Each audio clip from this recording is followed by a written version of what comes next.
Hola estimados cibercatecumenos, ¿cómo se encuentran? Ya han pasado un poquito más de 15 días y nos encontramos en los 10 minutos de catequesis. La semana pasada, o la clase anterior, se llamó, si recuerdas el título, primero la información y luego la fe. Estoy usando el libro Compendio Elemental de la Doctrina Cristiana, estamos en la pregunta 1. La pregunta 1 dice, ¿es importante la doctrina para la Iglesia? Ya tuvimos una primera clase para responder esta pregunta. Hoy, como habíamos anticipado, nos toca el tema la Sagrada Tradición.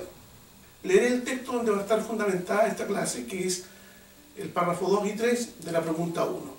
¿Es importante la doctrina para la Iglesia? En ocasiones el vocablo griego pistis, fe, es usado para hacer referencia a todo el cuerpo de doctrina revelada en las Santas Escrituras. El cristianismo del Nuevo Testamento pone un marcado énfasis en la enseñanza o adoctrinamiento. No podemos evadir el hecho de que la revelación que Dios nos ha dado en la Biblia contiene un definido cuerpo de verdades que deben comunicarse y sostenerse tal como nos fueron transmitidas. Y ahí tenemos entonces la base de la clase de hoy. Te vuelvo a repetir el título de nuestra clase de hoy, de la verdadera Sagrada Tradición. En el anticipo de la clase anterior les dije que veríamos que los protestantes creemos en la tradición, pero no a la manera católica romana, sino en la tradición bíblica. Algunos textos bíblicos claves para sostener lo que vamos a llamar la Sagrada Tradición o la verdadera Sagrada Tradición. Estoy refiriéndome a la tradición apostólica.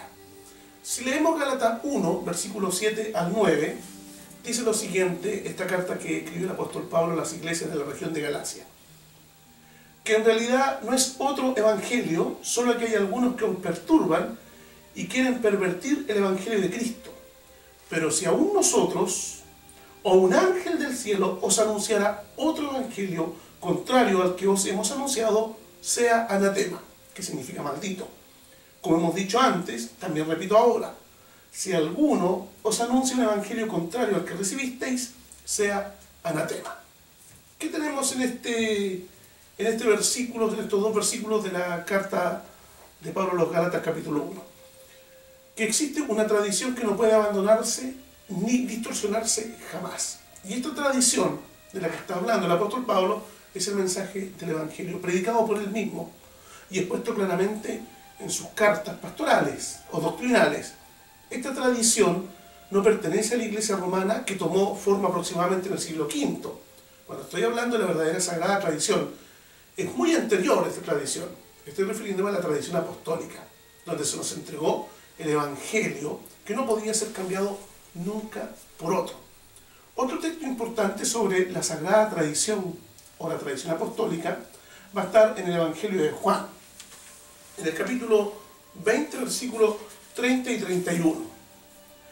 Y muchas otras señales, escribe Juan, hizo también Jesús en presencia de sus discípulos, que no están escritas en este libro. Pero estas se han escrito para que creáis que Jesús es el Cristo, el Hijo de Dios, y para que al creer tengáis vida en su nombre. Juan 20, 30 y 31. Los católicos romanos dicen que la Escritura no contiene todas las cosas que Jesús dijo e hizo. Tienen toda la razón. Pero no pueden ignorar que en este texto el apóstol Juan dice que los escritos apostólicos contienen todo lo necesario, o contienen lo necesario, para que todo lector tenga vida eterna. Entonces, para el objetivo esencial, que es que los lectores del Evangelio tengan vida eterna, todo lo demás redunda. Por eso entonces el apóstol escribió y dijo muchas otras señales, deben ser muchas en realidad, que se hicieron, que los libros no llegarían a caer a lo mejor en la tierra. Sin embargo, hemos reducido todo a esto, que es lo principal. Y eso es lo que nos escribe el Evangelio. El Evangelio de Juan fue escrito exclusivamente para que los lectores tengan vida eterna. Un tercer versículo sobre la Sagrada Tradición o la importancia de la tradición apostólica va a estar en la segunda carta del apóstol Pablo a Timoteo. Esta fue la última carta que el apóstol Pablo escribió antes de ser decapitado, como dice la tradición o la historia eclesiástica, que habría muerto, ¿no es cierto?, en manos de Nerón, en Roma. la segunda carta a Timoteo, capítulo 3, versículo 15 al 17. Te lo leo de inmediato.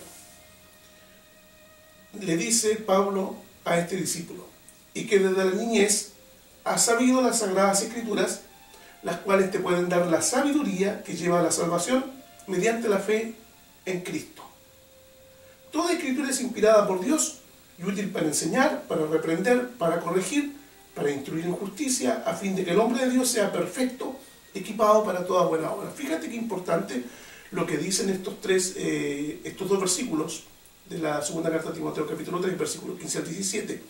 Pablo dice a Timoteo que las escrituras son suficientes para la salvación eterna, y no solo lo necesario, o no solo contienen lo necesario para ser salvo, sino que además ella es suficiente para producir en sus lectores una vida profunda y perfectamente piadosa.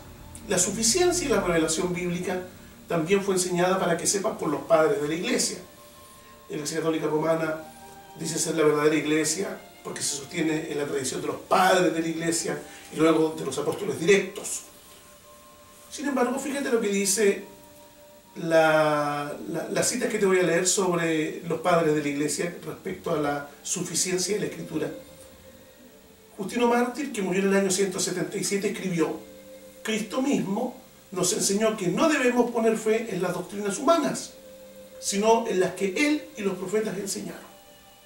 Eusebio, en el concilio de Nicea, en el año 325, en presencia de 318 obispos, exclamó: creed las cosas que están escritas, las cosas que no están escritas, ni penséis en ellas, ni las examinéis. Basilio, el obispo de Cesarea, dice que los oyentes instruidos en las Escrituras deben examinar lo que los maestros dicen y abrazar lo que sea conforme a las Sagradas Escrituras y desechar lo que no lo fuere. En oposición entonces los padres de la Iglesia, y otros muchos más que no puedo citarte porque tenemos 10 minutos de catequesis, en oposición a los padres de la Iglesia, entonces el credo católico romano durante mucho tiempo menospreció la autoridad de la Biblia. Por ejemplo, en el Concilio de Trento se escribió lo siguiente: que ningún hombre ose poseer una Biblia sin licencia del obispo. Y Clemente XI, en la bula Unigenitus, escribió: es un error escandaloso que todos puedan leer las Sagradas Escrituras. Y el cardenal Ocio dijo: dar la Biblia a los legos es echar perla delante de los cerdos. Las traducciones de la Biblia a la lengua del pueblo han hecho muchísimo daño. Sin embargo, y a pesar de lo que señala el credo católico romano en estos artículos que te acabo de citar, sin embargo los padres de la Iglesia no pensaron así, y los apóstoles no tuvieron problema en escribir sus epístolas a comunidades de personas comunes y corrientes, porque quienes recibieron la Biblia en primera instancia eran personas comunes y corrientes, o los legos, como les llaman los clérigos de hoy. Entonces la pregunta es que ¿serían los curas, obispos y papas más sabios que los apóstoles? De ninguna manera. Bien, creo que es momento de concluir la clase de hoy y dejar claro que los protestantes creemos en una sagrada tradición que viene, en una sagrada tradición que tiene todos los contenidos, ya vuelvo a repetir, una sagrada tradición que contiene todos los contenidos para que los fieles tengan la vida eterna y una profunda vida de piedad. Esta sagrada tradición, que ha sido una vez y para siempre dada a los santos, está contenida en las Santas Escrituras. Por eso creo en la sagrada tradición de los apóstoles y encuentro innecesaria la tradición viva del credo católico romano, que en realidad estaría de más. O sea, creo en la suficiencia de las Sagradas Escrituras para la salvación eterna y para una profunda y perfecta, entera y completa vida de piedad. Nos encontramos dentro de 15 días en la clase número 3 de estos 10 minutos de catequesis. Espero tus comentarios. Nos vemos.